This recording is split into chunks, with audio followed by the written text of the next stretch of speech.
as usual, we're going to start with a little prayer of gratitude, followed by a review of in brief, what is energy healing, followed by a review of yesterday's session, just to catch everybody up to speed with where we're at today, and then we dive into today's session. And both yesterday's session and today's session revolve around the principle of how we embody divinity. And my intention is to primarily work as a collective, as a healing collective, to promote those energy healing effects that support everybody's ability, all of our ability, to be a more refined and perfect instrument for the expression of divine intelligence at all levels of manifestation, all the way up to the physical material. Okay. Thank you to the source of creation for being everything. Thank you to God. Thank you to being for this energy healing workshop, for this webinar, for all of us, as all of us, blessing this time together with efficiency and profound understanding, expansion of our own divinity within our own beings, of course. All that is good, all expansion of understanding and mastery over the energy healing process. My wish is to transfer all of the resources that I have to all of you, because our world needs all of us to be energy healers in order to structure a future which is bright and capable of supporting everyone's evolution to the highest. Thank you to our ancestors for the presence of the physiology and for everything else that we inherit from them in terms of understanding and capabilities and behaviors, etc. Thank you to the eternal tradition of wisdom, which is the link or bridge, which is the connection between the source of creation and the entire manifest field of creation. Thank you to that aspect of being, for upholding and holding that connection solid.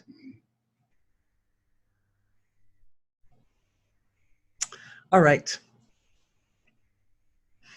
What is energy healing?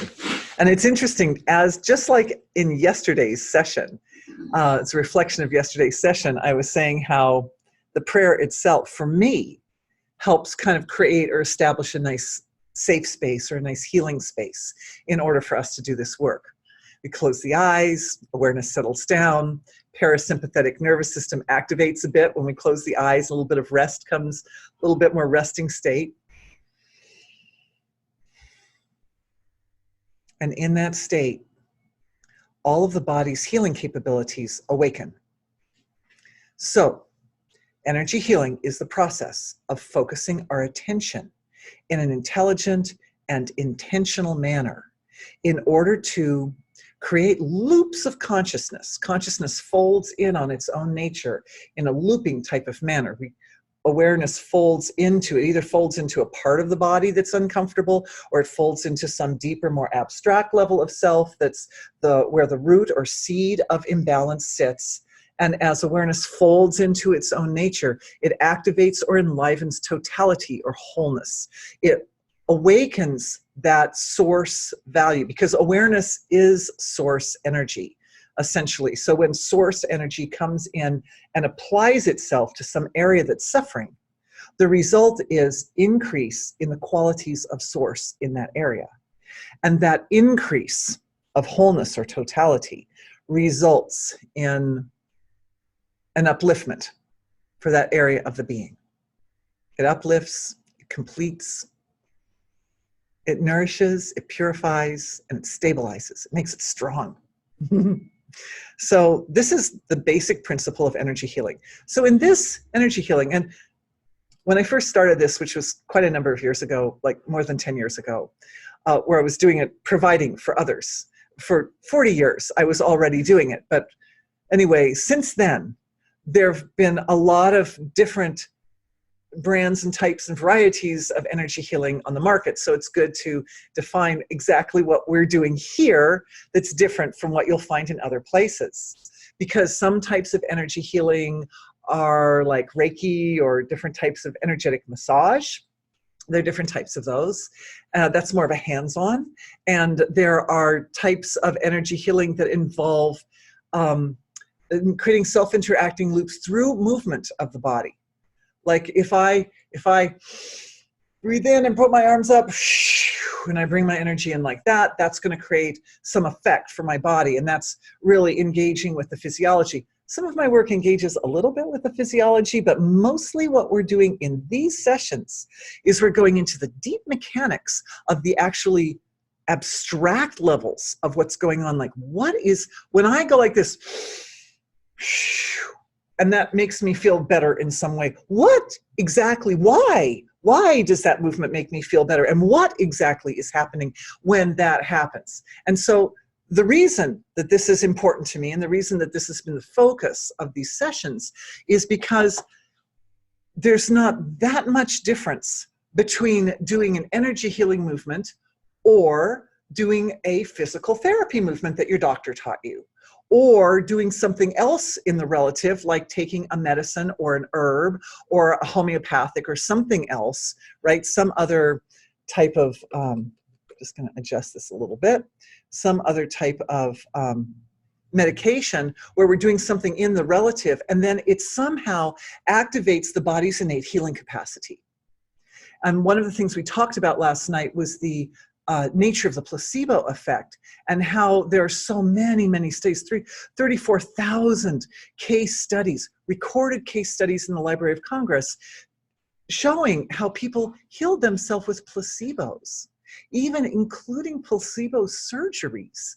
You know, where the doctor shows on the screen where the person can see their knee and they can see the surgery being done, but he's just showing some other person's surgery. Meanwhile, he's squirting water around and doing this and that. It makes it feel like some surgery is going on. And afterwards, the knee is healed.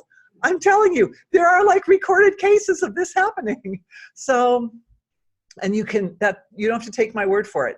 I'm going to be sending a video along with this of a medical doctor talking about these things and letting you hear it from the mouths of the researchers and those who've been studying the placebo effect as well as spontaneous remissions from life-threatening diseases.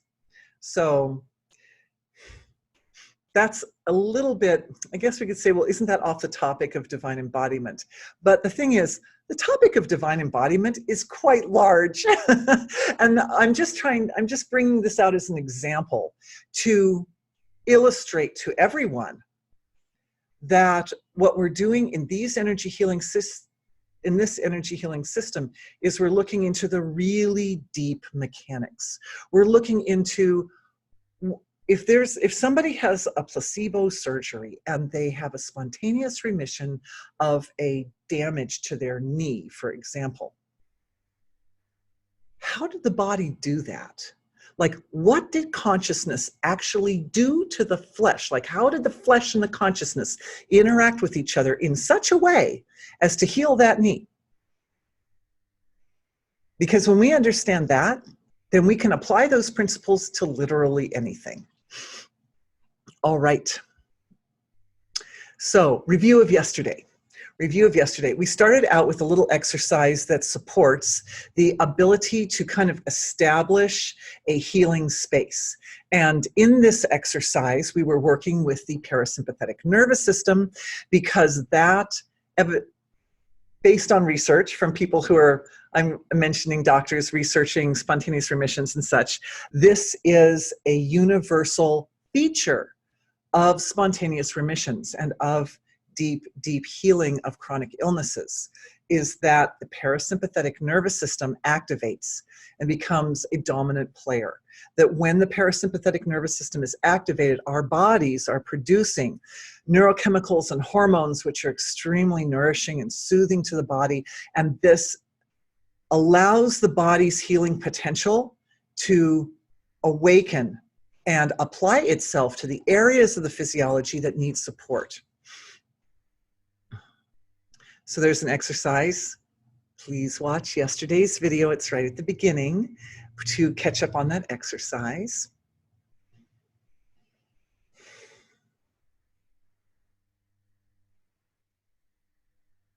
I have notes because I can't remember what we talked about yesterday. Oh yes, we talked about, this is so important. This is so important. How could I have forgotten? We talked about the relationship between belief and healing, and how important it is to have another factor involved in there, which is validation of belief.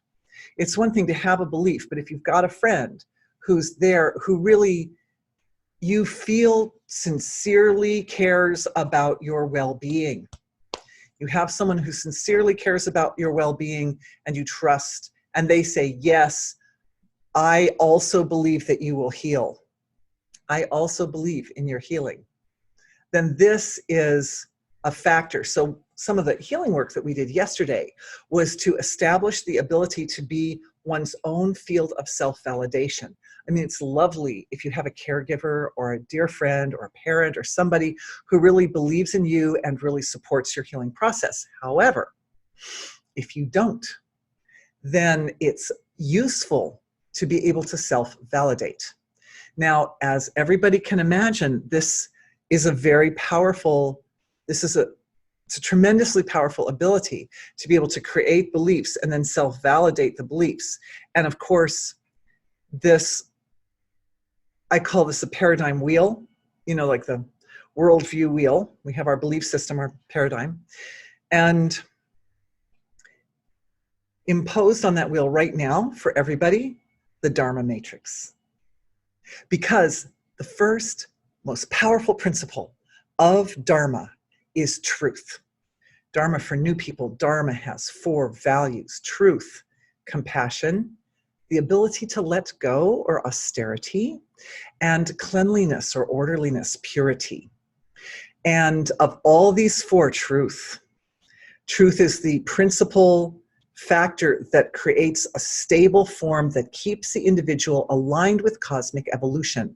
So in addition to the work that we did last night for the paradigm wheel, today, right now, we're adding in this matrix, Dharma matrix, which means a fractal in form of these 4 values of Dharma interlacing together. If you want to go on my website, you can see a picture of it, or an illustration by MC Escher that lovingly and beautifully shows the interlacing of the 4 values in a visual form.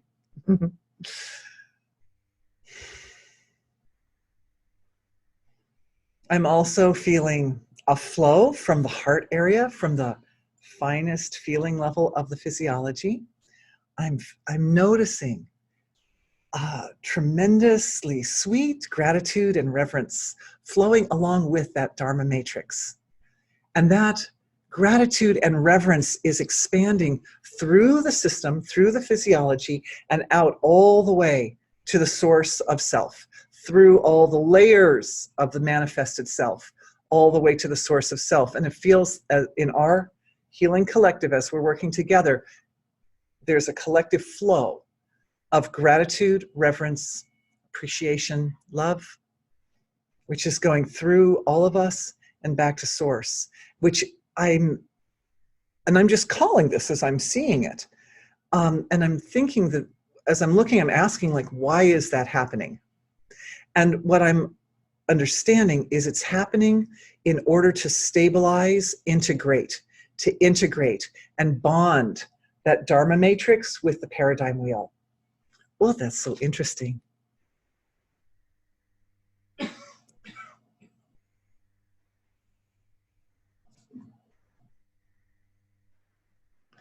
Note to self. The other thing that's happening as the paradigm wheel and the Dharma matrix come together to create an integrated form is this combination is so potent and so powerful for the evolutionary process that it's resulting in a flow of joy in the body. It's resulting in bliss. And it's at a very, very deep, the causal realm, the causal field is humming with bliss. And I can just, as that's happening, as the causal field is humming with bliss, I'm feeling so deeply drawn to answer a question that came in last night. And the absolutely wonderful woman who asked this question, in case she was there last night and couldn't make it back today, I don't want her to have to listen to the whole entire session today in order to get to her question.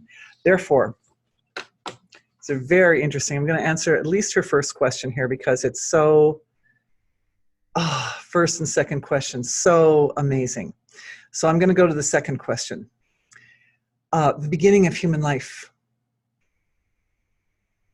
Interaction and integration of the soul and the causal body. And remember, this causal body is the finest feeling level of the body. It's that first manifestation right straight out of source. She said I mentioned it earlier and that it was a very complex relationship, but not beyond our capacity to understand. So in order to understand the relationship between the causal body and the individual as they're just arriving in the world, we need to understand a little bit more about the causal body as it exists before entering into the human form. What is that like in the in-between world state? And so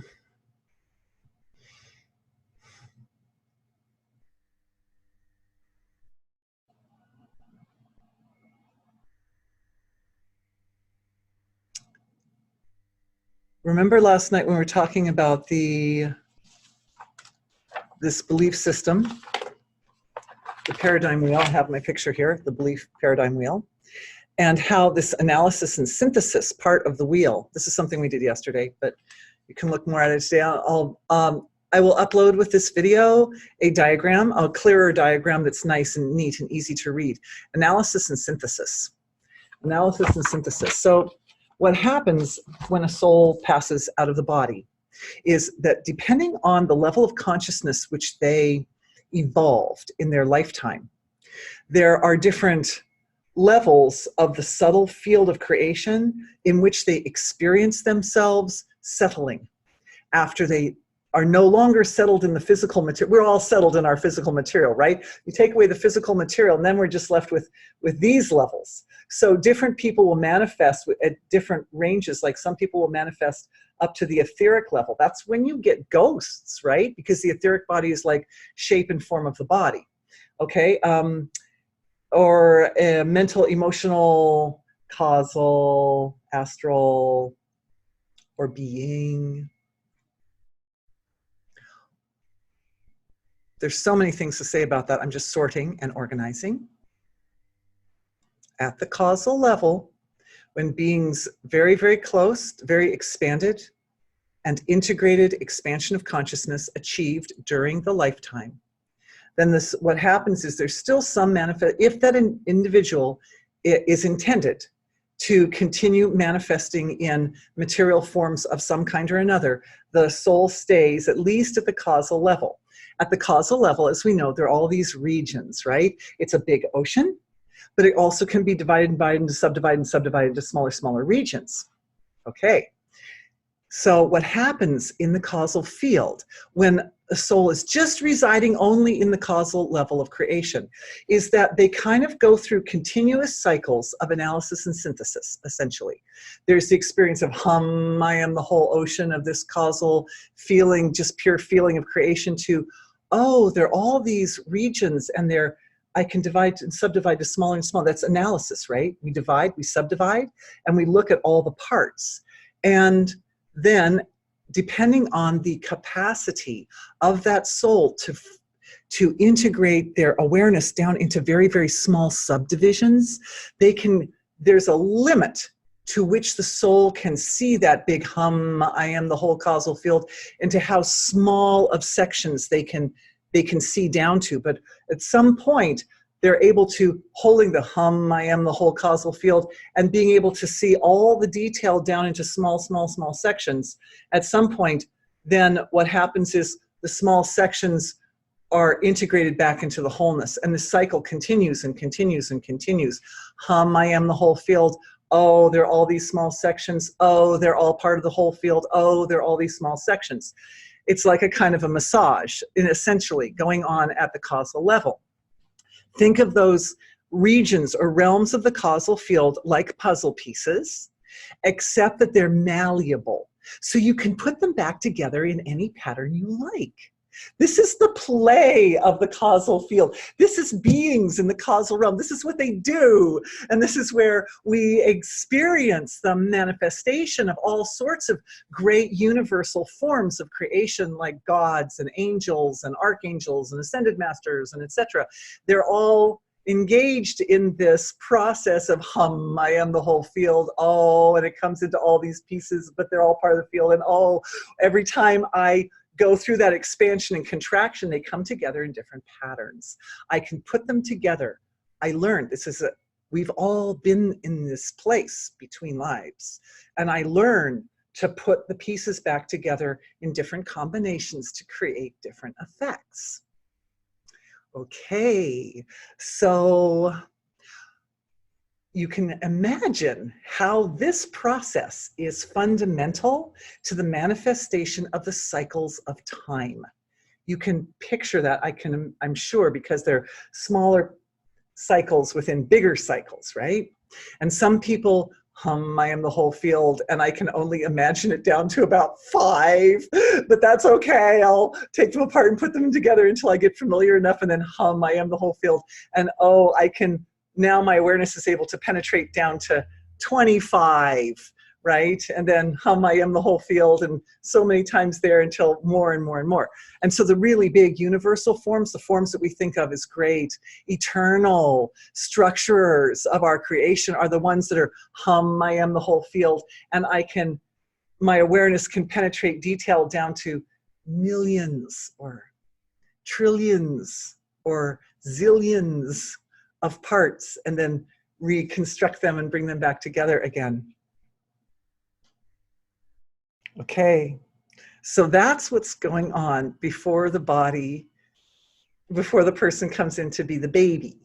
So what happens is, at some point where there's that congealing, we've got all these pieces and I've reconstructed them back in a certain shape or form. That's the shape or form that tends to be the stable form of our causal field when we're born. Does that make sense? So there's kind of like a wholeness and then the parts, and wholeness and then the parts, but every time it comes back together, it's like a slightly different wholeness. We've arranged the parts slightly differently, but there's a point when the baby actually comes into their body, into this physical form, where those parts are kind of set up in a particular arrangement. However we've put the puzzle together at that point, that's what you get. That's what you get. It doesn't mean that you're stuck with it forever, because even here in our physical bodies, we still have access to the whole ocean of consciousness. So there's always hope. If some two parts came together and they weren't very harmonious with each other, then there's still time to do some rearranging, no worries. But it is, I would say, a lot more the system, the form in which one is occupying in the causal realm is more conducive to that mastery and understanding and flexibility with that process than when we're in our physical forms. We're in a more sort of solid and kind of stable form, and it's the perception has to be somewhat refined in order to even fathom the causal level of creation, right? So anyway, how does that relate to today's topic? So let's look at that for a minute, because we don't want to diverge too far from divine embodiment. And I'm just checking the question because it's likely that. So I'm going to save this question. There is a question that came in, but I'm going to save that toward the end. Thank you for that, by the way.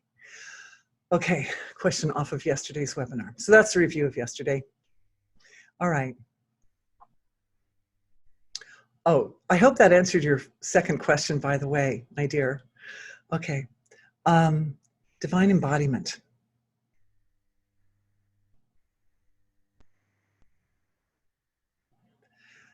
Some of the arrangements of the field of consciousness are better suited for a frictionless flow of creative intelligence from the source of creation to penetrate, a frictionless penetrating flow from source through the manifest levels of expression. And some arrangements of those subtle fields of consciousness are less conducive. So what we're doing in this live webinar is we're looking at how we can use our attention intelligently, right? Energy healing, focusing attention, how we can focus the attention to the fundamental constructs of the field of awareness. And that includes beliefs, right? Because beliefs are definitely, they have their seeds and they're born out of these most subtler realms, the causal, the finest feeling level realm, and the astral level realm, which is more like the field where the scaffolding of the manifest forms reside. How do we apply our intelligence at those levels in order to set up a foundation whereby every experience promotes greater integration of divine manifestation?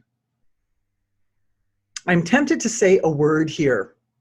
I'm tempted to say a word at this point, because as I mentioned at the beginning of this session, there are really a lot, not awful, but there's a lot. There are a lot of different awakening technologies and energy healing practices and so forth that are coming available now in the market. And one of the very, very popular energy healing technologies is using hallucinogenic drugs. So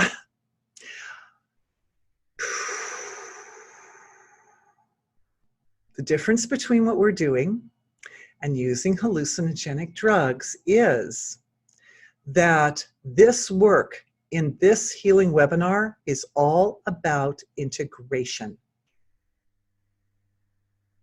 The way hallucinogenic drugs work is that they take the nervous system into a state where it has a big expanded experience of wholeness, but the nervous system isn't stable enough to maintain that experience. So when the drug wears off, the experience wears off. And then the nervous system is, in many cases, experiences, because it's such an extreme stretch at a very subtle level of the nervous system, then the nervous system has to repair. And it can also, the drugs have toxins in them, so then the nervous system has to purify the drugs. And in the end, it's not an integrated experience. And the integration is literally the key to stabilizing that experience on a permanent basis.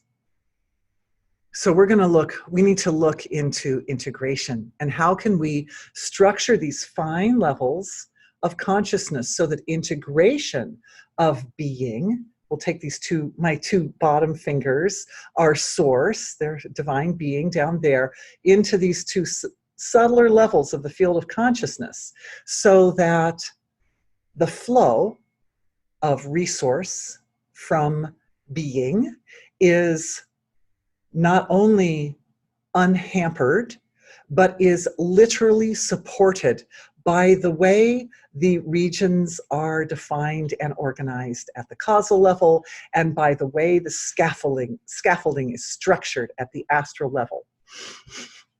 And then you guys, we can let that support system that we've created self-perpetuate through to the denser levels of expression, so that what happens is nature does it in a very spontaneous. This is the laws of nature. This is where we interact with the laws of nature here. The laws of nature reside in as unmanifest quality-less in the field of being. This is divine, right? And then we want to embody that. So we want to get the causal and astral levels of our physiology so that they're reflecting the same types of structures. They're reflecting those laws of nature and shaped to accommodate the laws of nature so efficiently that the laws of nature are able to flow unrestricted through our beings. All right, so I put that up as the seed of intention for what we're doing now. Now I'm going to just activate the process by saying, okay, that's the seed of intention. Awareness back into the field of silence. I'm just telling you what I'm doing.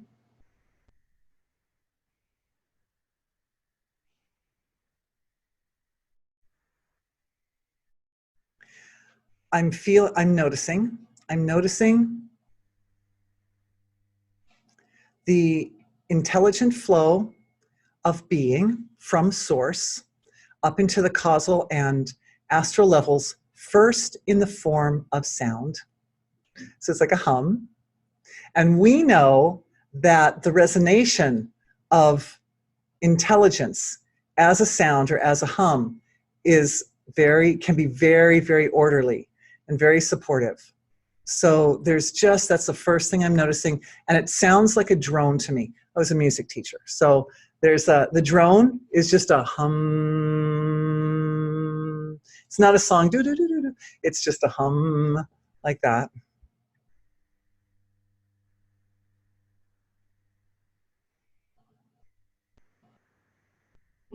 And I'm seeing that hum as it's rising up through the system in a kind of unfurling process, an unfolding process.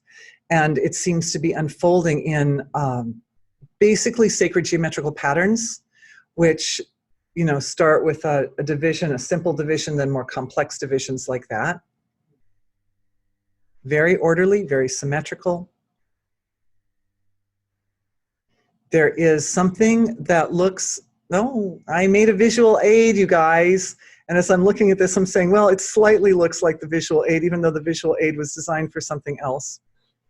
I think I need to make you a different visual aid, but you'll see how they're very similar. Source.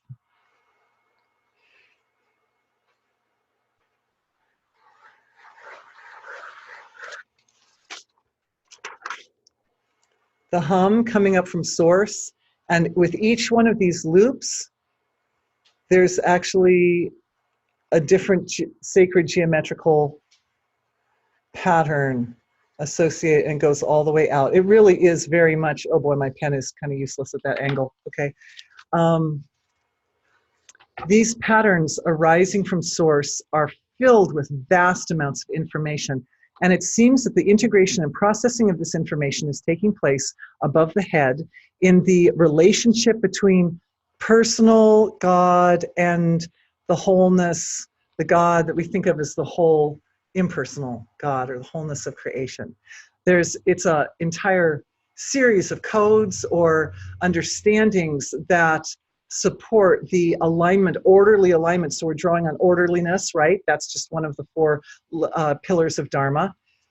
So orderliness, but orderliness and truth are yoked together in this particular case, so that there is truth and orderliness, but there's also a kind of flexibility in this system. So these orderly patterns that are coming through in the form of a kind of a subtle sound wave, providing detailed information regarding the most beautiful, the thing that's striking me about it is it's so beautiful. Each one of those discs coming out of these sacred geometrical patterns are so beautiful. And of course, the astral body, which is made of threads of consciousness, the threads of consciousness can just dig right in and align up with those orderly forms that are coming out of this flow of creative intelligence from source. Beautiful. And it's not, here's a very interesting thing. One of the effects that I'm seeing reflecting up into the denser levels of the physiology is that it's supporting the ability of our bodies at a denser level to have a more open form. And I think maybe there was some healing for this last night too. There was something that kind of opened up the subtle and denser forms of our body in order to accommodate the transformations and shifts. That means the change, the field of change without accruing stress. It opens up the emotional, mental, etheric, and physical levels of the body in such a way, because of the orderliness, it's like there's something that becomes kind of transparent where the stress can pass through the system without sticking, We talked about that with the paradigm wheel, that there's a point in the paradigm wheel that we refer to as where impressions come in. Here, impressions. And at that point, stuff sticks. So in order to support the ability for us to traverse or navigate the field of life experience in a way that disallows the deep sticking of the impressions. It's not that we don't experience life. We do experience life. We understand it enough that we can analyze and synthesize and form ever more complete, better aligned belief systems, aligned with pure truth and with being. But the impressions don't stick. So this is the first thing that's happening, is this restructuring at the causal and astral levels with extremely orderly structuring going on at that place, at that level, in order to create a condition in the physiology whereby the denser levels of the body are able to go through life experiences, receive and traverse, navigate through life experiences without the stickiness of imbalance. And the hearts, there's a big shift for the heart chakra area connected to and associated with this, because it's saying the heart is you could say the heart energy center is the part of the body designed to understand experience, to understand. And so it needs a little bit of stickiness in order to understand, but just a little bit, like the minimum. And, oh, nice, very nice. I'm seeing a balancing of energies in the heart center area and in the organ of the heart as well, for being able to interact with the body's chemical messengers so that in such a way that information is picked up earlier. It's like what seems to be happening is something that looks like a refinement of perception, but in the heart area. So the heart's able to pick up, it becomes sensitive enough to understand and assimilate and process the messages that come in from the rest of the body, the sympathetic and the parasympathetic nervous systems, to do that in such a way as to gain all the information required without vast quantities necessary. We don't have to make vast quantities of cortisol, for instance, in order for the body to understand what the cortisol is trying to tell us. Does that make sense? And even the happy neurochemicals, even dopamine and oxytocin and those chemicals, we don't need vast amounts in order to integrate the information that those chemicals are communicating. Then what that means is the body doesn't have to make as much of the chemicals, and it means that all the body's energy that goes into making those chemicals can go into making the chemicals more refined. It can make them more complete expressions, more I'm seeing it on many, many levels, you guys. There are ways that these neurochemicals can be received in the company of other types of other types of messengers, which allows messages to be more complete, more detailed, more richer expressions of intelligence. So when we're not having to work as hard, we're able to accomplish more. Do less and accomplish more right there. We create smaller quantities, but the sensitivity and ability to pick it up is cleaner and more complete. And as a result, those neurochemicals can be more beautifully, perfectly formed. They can be chelated with soma and other subtle materials that we produce, light medicines that we produce in our body, so that as the oxytocin comes, it comes in a flavor which is even more nourishing to the body, even more effective in communicating. Wow. Okay. Beautiful. Thank you. Thank you, everyone. Thank you. You're all very dear to me, and I save, I get a lot of downloads before we do these sessions, but I save the actual evolution of the information for when we're together, because all of the light of all of our attention shining on these topics, it's like a floodlight.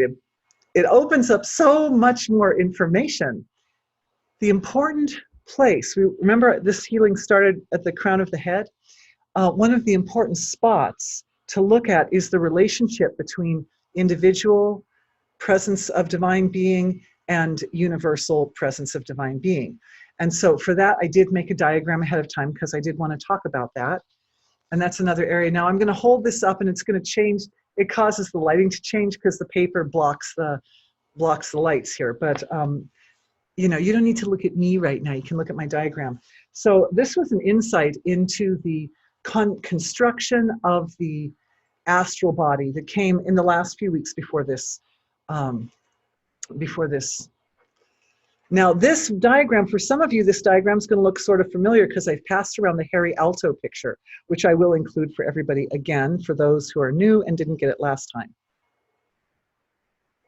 He's an artist. Unlike, I'm not really an artist, so my picture is kind of just babyish looking, but if you can see right there in the middle, there you are here, and this is very much what the astral body looks like around your body, and this astral body has the ability to expand and contract. So when you go out to the beach, it gets really big and full and luscious and expands way out, and when you get on a crowded bus, it contracts in like that. But what I was understanding was I had pictured a single thread of consciousness that runs straight through the body.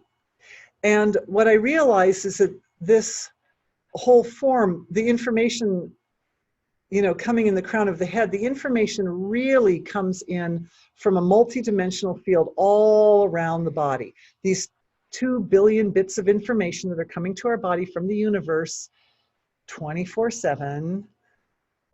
They're coming in from all directions. This form right here, this astral body form is turning.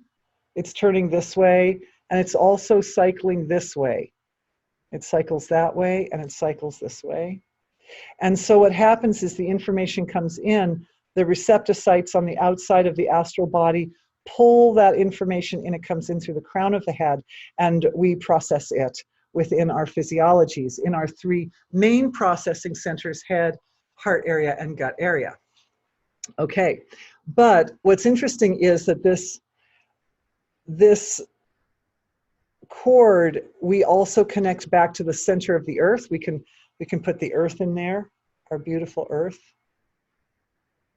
Earth has a cord in the middle of her astral body, and then she has cords that also connect out to all areas of creation, and that connect to the center of the galaxy and the center of the sun and the center of the universe and so forth. And so that connection between the core of Mother Earth and the rest of the universe is represented by this part of the diagram. And this part of the diagram is the entire web of life. And as you notice, it looks a lot in the same shape as the astral body, because it is essentially the larger aspect of your own astral body. In the picture, I've kind of drawn a little bit like a little mini version, like a seed inside a big fruit or something like that. But the reality is that all of it is our astral body and our astral field. So just like the causal body is commonly owned by all of us, it's commonly experienced by all of us, so also the astral field as well. And here, sorry, back to this. Remember the chakras, and this one, the one in the crown of the head, is where you connect with divine being. So it's here at this part of the system that we get the connection between big universal aspect of God and individual aspect of God.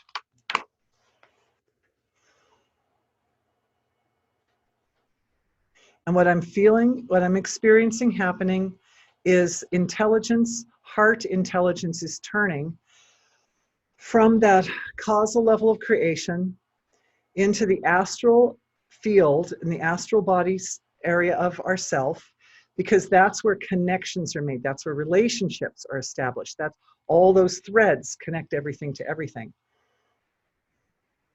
At the causal level, it just is everything, right? But then at the astral level, there's more of a sense of connection and specific tie-ins with specific things, with specific people and situations and locations and so forth.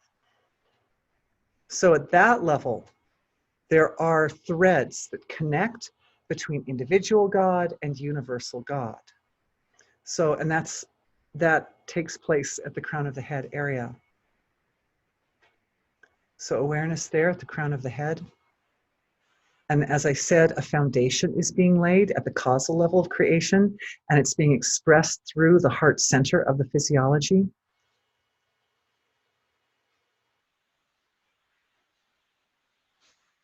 And there is such, again, there's a loving reverence, but there's also, it's the lots of nice, beautiful, complex, abstract flavors of feeling here. So I'm just reading through them as they arise. Integration, recognition of wholeness, recognition of one. The heart is living this experience right now in order to push that energy up through and out the crown of the head and offer it like flowers at the feet of the divine.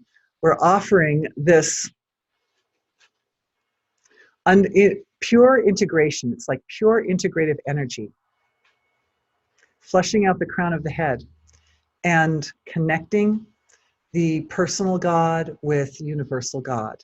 So as individuals, this is our offering to our own divine source. It's okay. It's not egotistical. It's like, well, what can the candle give the sun, right? We're just like individuals. But the thing is, just because the candle isn't very bright compared to the sun necessarily, the reality is it's all one. When it's integrated, we see it as all one. It's all light. And the light of the sun is greater than the collective of all of its individual candles. And so it's okay. It's okay to be in this space of just letting that light, that understanding, that literally the heart and center of the body and even the heart organ with its beautiful, rich neural network is taking on the direct experience of integrated oneness. And that's channeling up, out the crown of the head to the individual personal God and to the Godhead. And because we are a big collective, we are so many. We are over 100 people here. More by the time everybody watches these videos. Thousands. It actually becomes a statement, a tangible, powerful statement of oneness and wholeness to the creation.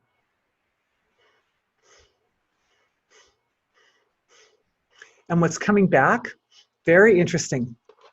Not expected, but I never expect anything, can't expect anything. What's coming back is a flow of the tenderest, most delicate purification.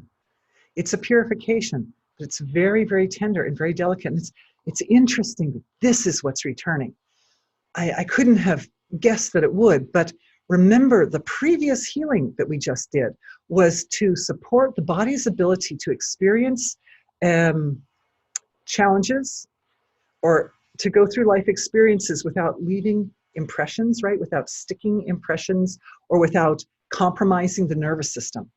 So now what's happening is there's a gift returning back into our bodies. It's a gift of purification. Usually when purification comes, these are the types of life experiences that we identify as stressful or challenging or unpleasant or difficult. And so this wave of purification is coming, but it's coming with the most incredible, utmost tenderness and delicacy.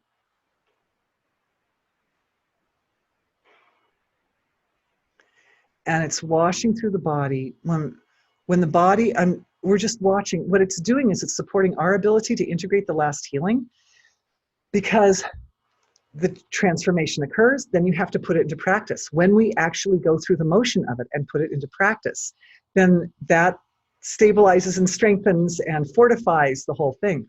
So as this tenderness of this wave is coming through the body of purification,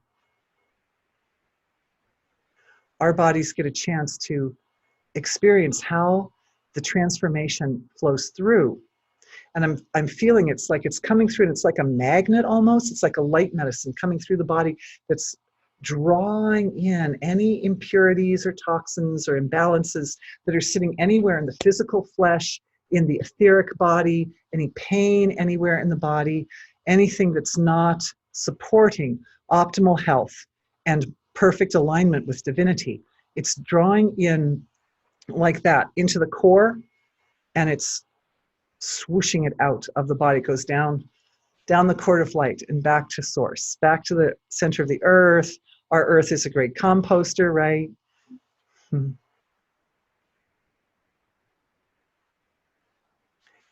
That swirling motion of that sort of gently, so tenderly, and so delicately, like a drawing upon the very, very, very fine intelligences of the physiology that work at a cellular and subcellular level. So these intelligences are actually those which are engaged in tenderly extracting imbalances from where they should not be in the body and helping to move them into the system to be released. It feels like the movement of bliss. The purification, instead of feeling uncomfortable or painful or difficult, it's just bliss moving. It's a very, very, it's such a soft, such an almost non-movement movement,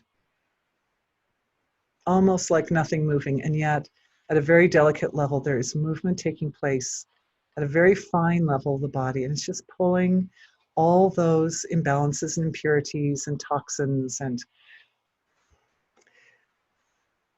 little formational anomalies, right? If you've got stresses, just gently drawing them in like a magnet, draws them into the core, and then swirling out, and given like an offering back to the big field of creation, which, as you know, the big field of creation is doing this massaging at the deep level, so it's arranging and rearranging all the time. Everything is useful. Everything is useful in its own right.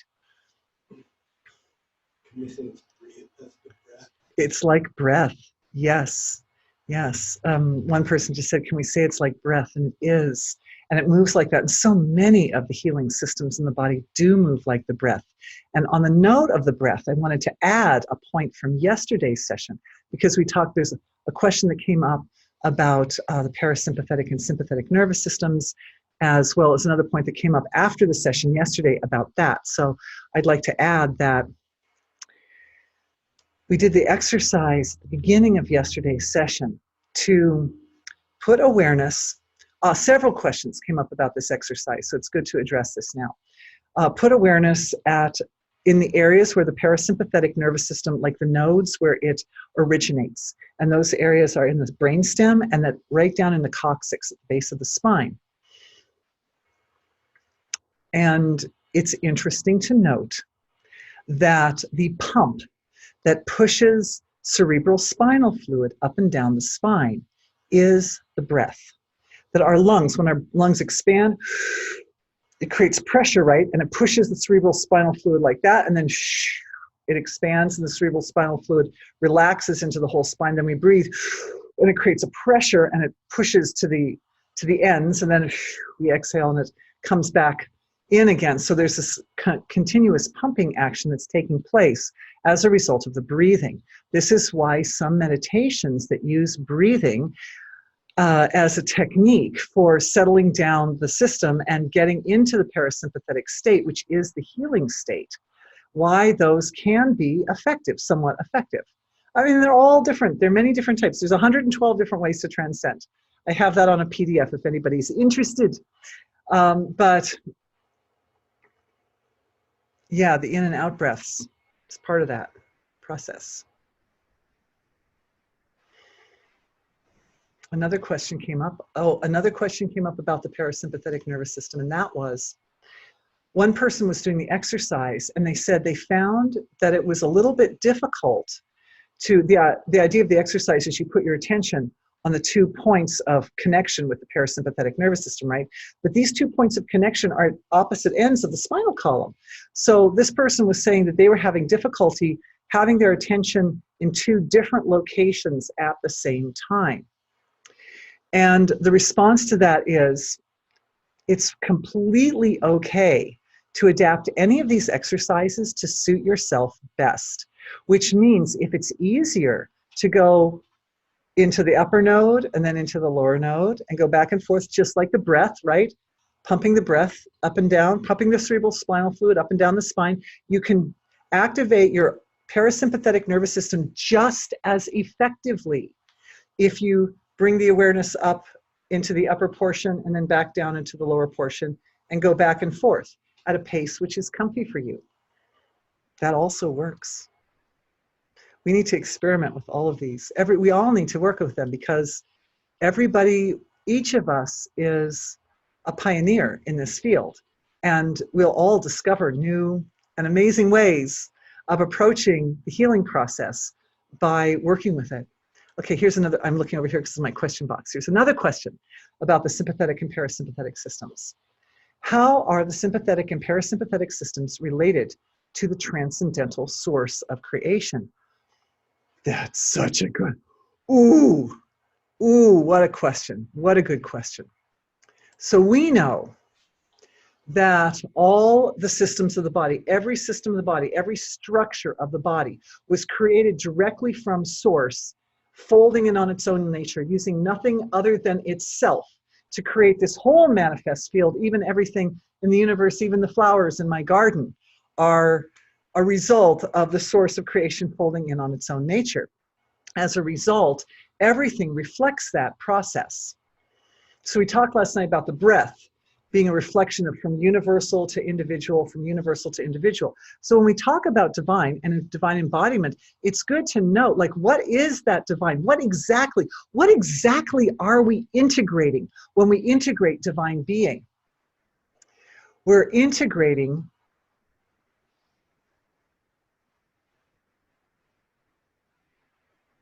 both the quality-less source of creation and the mechanics by which it manifests into the relative, by which it manifests the creation. And those are the same, really, but one is in a resting state and one is in a dynamic state. But it's the same thing, and it has both dynamism and silence. It has both. And so because of this, a cycle is created. Oh, cycles, cycles, and more cycles right here, lots of cycles. So yes, all of these subtler forms of consciousness also take on cyclic forms, cycles of time. And the cycle, as I was kind of describing it in the causal field, where it's the wholeness of creation and it's experienced as the wholeness, but also with parts, and then back to wholeness again. And every time that process occurs, a refinement and a fortifying and a nourishing and purifying effect takes place. So this is the nature of divinity, is to flow in these cycles, but to flow in such a way as to expand its own nature and to integrate its own understanding of its own nature. And that's basically what's happening everywhere. So what happens in the parasympathetic and the sympathetic nervous systems is that we have these two seemingly opposite indexes of neurochemicals that are produced from the two areas. The parasympathetic nervous system is producing all these nice neurochemicals, which I mentioned before, right? Serotonin, dopamine, etc., oxytocin. The sympathetic nervous system produces chemicals that are associated with stress, like cortisol and Norepinephrine. I think that's what it's called. Anyway, I was reading the names online. So they appear to be opposites. But anytime we get a cycle, they're always going to be opposite points on that cycle. Therefore, the nature of wholeness is the integration of opposites. Wholeness can be defined as the integration of all opposites. So we have these two systems functioning in our physiology, and optimal health is a byproduct of the most refined and complete balance between those two systems.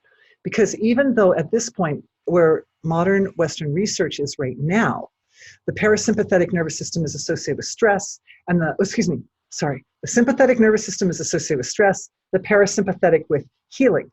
However, we know that the body is not made for no particular. Why on earth would the body make a system specifically to make us feel bad? That doesn't make any sense at all. So it must be that the sympathetic nervous system has a reason for existing. It has to, and it does, because it's the motivator. It's the part of the being that strikes into action when action is required. And under ideal circumstances, it happens in a way which is useful and helpful, supports the evolutionary process. And then when the need for that boost of action, that boost of energy is complete, it settles back down again. The reason it's associated with stress in our society is that many people, particularly like type A personalities, they get into a space where they're literally overwhelmed, like with adrenaline. They're just like, oh my God, oh, this is a problem. Oh no, now this is a problem. Oh no, now I'm putting out this fire. Oh no, now this person says they're gonna quit. Oh now, it's just like, whew, whew, whew, whew, whew. Too much. So balance. So what we'd like to do here at this point, so I would say the way the parasympathetic and sympathetic nervous systems are related to the transcendent is that they represent the opposing, diametrically opposed values of expression or experience, because it's an experience, right? When parasympathetic comes on, when sympathetic comes on, gives rise to experience, physical experience. These two opposite values together, they're all part of the nervous system, the one nervous system, the one wholeness of the nervous system. So, and that, of course, is intimately connected to, and there's another question, I see the word nervous system in there, so let me just check that. We can answer two questions at once. Can we have a healing to amplify the power of bliss in our parasympathetic nervous system? Yes, I was just about to do that. Thank you. Thank you for the question. The question box hides behind this lamp thing that I've got here, so I have to mess with it just a little bit. Okay, beautiful question, thank you. So, what we want is balance of both the parasympathetic and the sympathetic nervous systems, right? So that they're working together. And also, I just wanted to make another validating point why this is important that we do both, is that last night I mentioned a connection between the nucleus accumbens, which is the pleasure center in the mind, in the brain, and the amygdala, which is the pain center, and how we can have painful experiences and we can have pleasurable experiences, but occasionally we have experiences that bring together both of those two activated at the same time, and these experiences are the most meaningful, the most precious experiences in a person's life. Really they are. These are births and deaths and powerful experiences that move and transform us permanently. Nothing in creation is really bad. It's like everything is a teacher, right? So awareness back into the source of creation.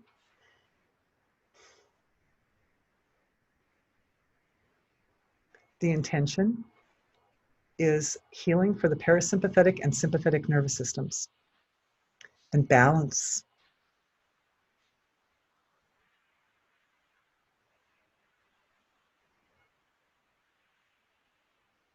So the first thing that's happening is I'm seeing awareness is going to a very fine system of connections between the parasympathetic and sympathetic nervous systems. We think of them as quite different, and if you look at diagrams online, you'll see that they reside in very different areas of the physiology. However, they come together in our organs because each organ of the body is connected both to the parasympathetic nervous system and to the sympathetic nervous system. And at their core, those two systems are both connected to the central nervous system. They're both part of the central nervous system. So it's kind of like we've got a sandwich. We've got wholeness at this end, the whole nervous system. We've got wholeness at this end, which is the unification of parasympathetic and sympathetic inputs into the different cells of the tissues, of the organs. And in the in-between, they separate. So it's kind of like this, or wholeness and wholeness, and then they separate, and then back to wholeness and wholeness, like that. The wholeness of the organs and the wholeness of the whole nervous system are connected through the field of transcendental being. So what I'm experiencing at this point in the process is awareness just settling into being. And that beautiful, beautiful healing that we just experienced, where the heart was able to communicate the reality of wholeness or oneness, of totality, back to our own source, back to the divine through all the layers of self. That communication, first established in the physical heart, and I remember I was seeing it in our physical hearts, that communication, that wisdom, now able to transfer to all the organs of the body and the central nervous system through these very, very fine channels of energy flow. We think of meridians, but then they're also like even smaller than meridians, nadis, very, very fine, delicate little channels of information flow in the body, nadis. And the heart already knows the answer, so it's providing that as a foundation. We know our hearts are so powerful, right? Our hearts are the conductors of the orchestra of the organs of the body.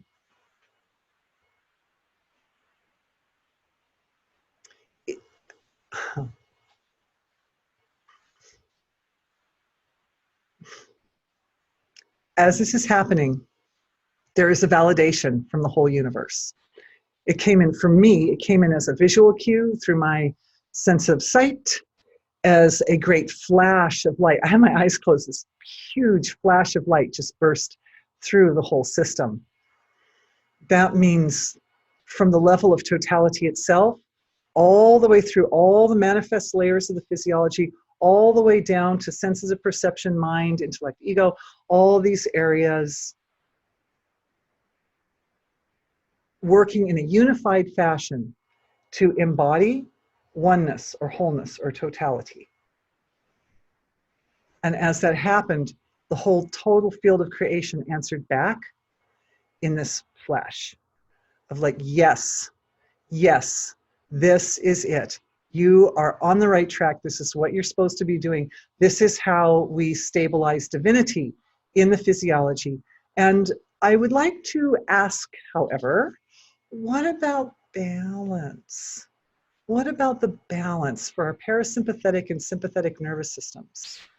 Is there a way that we can use that connection to totality to refine the balance between these two systems so that they're able to work together so harmoniously and in such a way interact with all the organs and parts of the physiology in such a gentle and compassionate and sensitive manner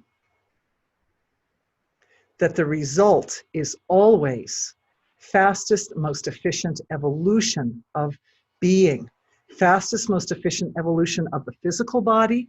That means uplifting and upgrading the body's ability to heal itself, essentially to come into balance, to become more symmetrical, to become free of imbalances and stresses. And also at the level of consciousness, the ability for consciousness to expand in an integrated manner so that consciousness can expand incredibly quickly, like frictionlessly, and yet in such an integrated manner, integrating with the clearer, cleaner, more stable physiology, so that the flow of individual evolution towards the goal of complete and total embodiment of divinity is as efficient and successful and profound and perfect as it can possibly be, is itself the expression of divine beings self-interacting. And I'm just feeling that as that's the seed as I go back into source. And I'm feeling a very fast movement of energy now at the causal level of creation. It feels like it's pulsing out like that, pulsing out very, very quickly. The transformation, transformation, transformation, transformation like that. And the transformation feels like bliss in the body. It's just the movement of bliss. It's a movement of softness. And definitely awareness is in the central nervous system, in the spinal column. And here's something else. I'm noticing that with each one of us, slightly different, every one of us has impulsive intelligence, right? In the core of the heart area, which is wisdom of our cosmic connection. That means the connection between what we know ourselves to be as individuals living upon this earth, where most primary focus is towards our life here, with the wholeness. So, as I was saying before, the relationship between nervous system through the parasympathetic diversified, and then back to the connection of the parasympathetic and sympathetic in the organs, there's another form that's like that, that is a cosmic form. It starts at the Big Bang, right? So there's just one being, and then that one being diversifies to, you know, various numbers, one chakra to multiples, to multiples, to multiples, and then back, eventually the whole creation collapses back into its state of wholeness again. However, each one of us can trace our origins back to original forms of responsible for the manifestation of the universe. There are certain, I think through Jyotish, there's a way through Jyotish, I believe, to which is a Eastern form of astrology. It's a very ancient, very, very ancient grandfather of modern astrology. It's very well developed, you could say, after thousands of years. Well-developed form of astrology that allows the individual to trace back to original forms of creation. And we can look at those here as well, because we think of ourselves here as this form. But this form here also belongs to us. And this form also, we're also part of this. And each of these are still, they're specified forms of creation. So that means that that's another way of describing the way the regions line up for us in the causal field. So within our causal bodies, there are very, very large regions. There's one region that's just the whole causal body. And then within that, there are divisions and subdivisions and subdivisions. And what we do is we are manifest right up here, right now, in a very specified moment of creation, which means we're going from the whole causal region into a large region, and within that region into a smaller region within that region, and to a smaller region within that region, and a smaller and smaller and smaller. And the point at which we're manifesting to the surface is coming from a specific spot in that causal ocean of causal reality. That's how karmas work, right? So I'm coming from this spot in my causal reality, right there. I may have a karma over here that I haven't dealt with yet, but I'm not having to deal with it now, because right now, the manifestation of this form is coming as a byproduct of the coming together of this larger form into that smaller form, into that smaller, smaller, smaller, smaller, like that. So at some point, when awareness stretches back out again, and this happens to a lot of people, this is a very common experience. They're experiencing their life at the surface, and it's good. And they're like, life is good. I'm expanding, I'm growing, I'm becoming more and more of who I am and what I intend to be, and I can see my evolutionary progress. Things are good. And the energy field, awareness goes into the energy field of self, and it expands. And then it hits, boom, it hits a piece of stress that was over here. It hits a piece of karma that was over here. And then at that point, we have to start to deal with that karma. And then what we're experiencing at the surface is a byproduct of the whole field that's been compacted down into a smaller section, and right into the spot where that karma is. Then we're dealing with the karma. And so the solution is the healing algorithm, because with that, what happens is we're like, oh, I'm experiencing some karma. Okay. We go back in, what's that seed? Where does it come from? What's the seed of it? And from the seed, we're already at the causal level of functioning. Then awareness can expand back out, rearrange. It rearranges all the spaces, so that little piece of discord that's sitting in some area of the causal field can get placed in a spot where it can do some evolutionary good. And every experience is for the sake of evolution. So no worries on that account, no worries. But what it does is it puts it in context, right? When we're up on the surface and we're experiencing some illness or suffering or problem, then it's very hard to see from the symptom what the relationship of the seed of that is in terms of the entire evolutionary process. But when awareness gets down into where the seeds are, then the whole thing is seen in context. It's like cleaning up your house. Dirt belongs in the garden. If I didn't have dirt in the garden, I wouldn't have flowers. So I need my dirt, but I don't need it on my carpet. So the thing, right? So the causal, this little bit of karma, what's happened is it gets placed in a spot where it's kind of out of synchrony or harmony with all the regions and spaces around it. So when awareness gets down to that level, we can open the system apart, look at all the spaces, however big that karma is, what it's doing is it's starting to cultivate or hone our ability to see ourselves at that level of detail. And as you know, that's part of now kind of, I guess, evolved from this healing session, a new definition of what expanded consciousness means. It means being able to see the wholeness. I am the wholeness, and I'm all the parts. And just how much detail of parts can I get to? When I hit a particular karma, that means I'm able to see that level of detail. Do you understand it? Because it's uncomfortable, so it makes the awareness go there, and then we're able to see that level of detail. And when we see that level of detail, the application of pure being to that level of detail of the causal field organizes the causal field at that level. Then you're ready to go to an even finer level. Okay, so I see we've reached our time, so I'm going to end here, and no more questions have come in. Yay, we answered all the questions. I really appreciated the opportunity to be with everybody today and to go into such a very abstract and interesting area. The embodiment of divinity, I feel, is the overarching goal of energy healing. Because when these physiologies, from the very subtlest to the very densest level, are the most perfect expressions of divinity that we can possibly be, then the body experiences health and the life experiences success, and we can manifest everything, and all is good. So this is coming at it systemically. Oh, okay, so a last question came in, but we're actually over time, my darling. So what I'll do is,